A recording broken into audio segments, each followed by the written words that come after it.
মানে কারা কারা চাও যে ইউসুফ সরকার আরো 5 বছর থাকুক? Make some noise. বাকিরা বিএনপি। আর নির্বাচনে পিছাইতেছে কেন?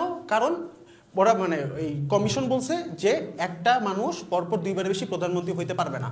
তারক রহমান বলছে না আমার আরো লাগবে, ঠিক আছে? আর মানুষজন বলতেছে কেন তুই কি 2 টাইমে সব খাম্বা খেয়ে ফেলাইতে পারবি না, তোর আবার কেন 3য় টাইম লাগবে? বাইরের দেশে দেখো কি হয়, বাইরের দেশে রাস্তাঘাট সুন্দর করার জন্য ওরা কি করে, তোমার হচ্ছে ওইখানে তারগুলো সব মাটির নিচ থেকে নেয়। আমাদের দেশে জাস্ট কয়েকটা জায়গায় এটা হয়েছে, সব জায়গায় এটা হয় নাই। কেমনে হবে? তারক রহমান আটকাইছিল না তোমরা 15 বছর আগে? ও যখন খাম্বাগুলো সরাইতেছিল,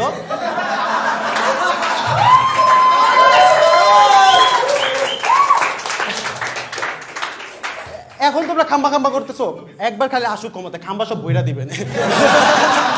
তখন এটা হবে তারেক রহমানের কামব্যাক।